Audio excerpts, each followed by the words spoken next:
My goal was to create a unit that blended science, literature, social studies, and art in an effort to make a special connection between our students and their community.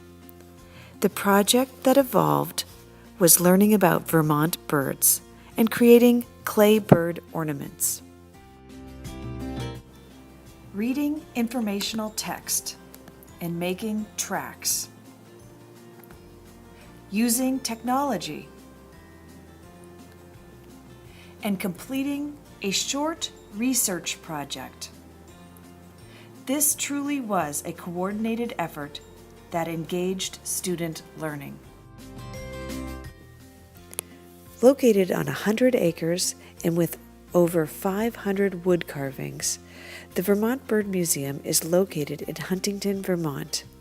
Their mission is to provide education, nurture an appreciation of the environment, and to study birds and their natural habitats. WCS students were treated to an exciting and interactive presentation from Allison and Aaron from the Vermont Bird Museum. It was great fun.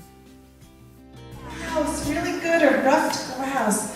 People loved ruffed grouses because they drum, and actually their drumming sound is kind of like a lawnmower revving up.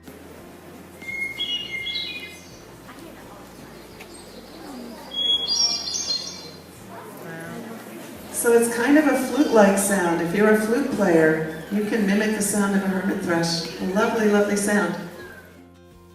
The media we used was clay. Students rolled slabs, cut out a silhouette of their bird. Then after it was fired in the kiln, they painted it to resemble their bird. The great blue heron nests in trees and bushes. The sandhill crane migrates to Florida, Texas, and Mexico for the winter. The ruby-throated hummingbird is the smallest bird in North America. The blue jay likes to feed off bird feeders and often bullies other birds. The woodpecker can peck at a tree for 3 hours at a time.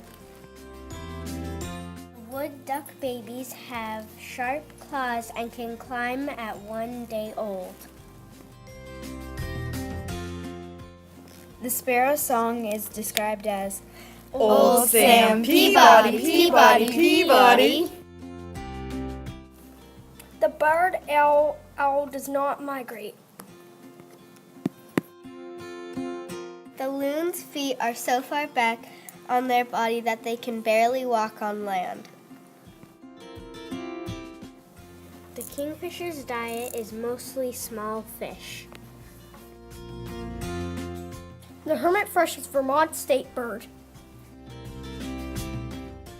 The species was once exterminated from England.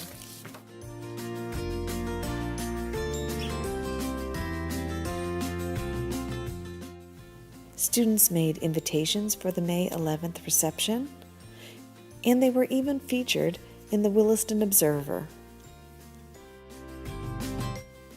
The event was a great way for everyone to spend time celebrating our students in our beautiful natural environment.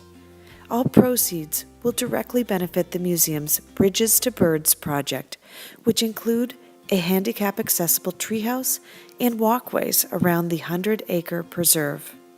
To find out more about the Vermont Bird Museum, please go to their website at birdsofvermont.org.